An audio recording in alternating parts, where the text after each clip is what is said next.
Hey guys, I had to put special PPE on today, N95 mask, not because there's anyone within 500 yards of me, but because I'm standing beside the City of Dayton sewer treatment plant. It don't smell too good out here, but I wanted to use it as a backdrop. Talk about planning and zoning, comprehensive planning, zip line projects, or anything you want to throw in there. You know, when I got on planning and zoning, I read through the handbook and I realized there's a couple things that nobody was paying attention to. One is that someone from the commission is always required to be at meetings, and we followed that. There was always one of us at a meeting. But we had one very touchy situation over an alley abandonment, and the council would go back and forth and send it back to us to vote. And you know, what were we thinking? What's the logic here? They could have just asked one of us. And after the first time, I actually sent an email off to disgraced former mayor and saying, hey, we're required to be here. Why don't you ask one of us a question? And he acknowledged it and he said thank you, and it happened again. Didn't ask a soul. There was at least one person physically in attendance and 2 online, and he didn't ask.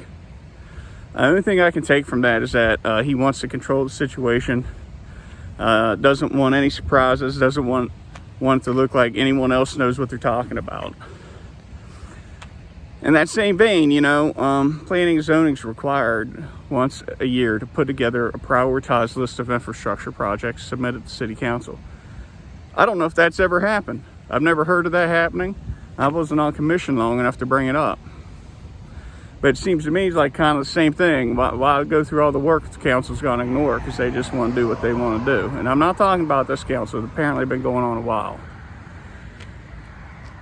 Well, you know, as we're talking and moving into a comprehensive plan, as we've got a lead water crisis, a sewer crisis, and I'm talking about how we want to blow money that, you know, we really need to be working off that kind of a list put together by engineers that know what they're talking about. That's why we pay one.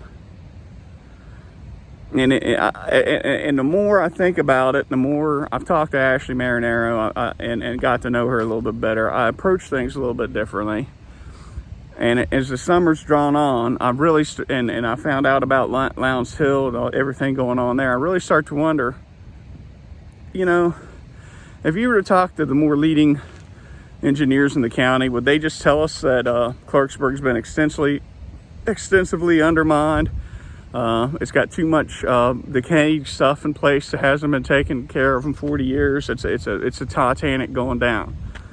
Do we need to hear that, you know? Or what do we need to do? I got the feeling that having the band play on the deck's not going to save the ship, which I think is a lot of what we're hearing presented as ideas. You know, maybe they're not necessarily bad ideas in their own right, but not what the situation calls for, or not what the city needs. Maybe what their political career needs, but it's not what our city needs. Something to think about. Have a blessed day, and I'll holler at you later.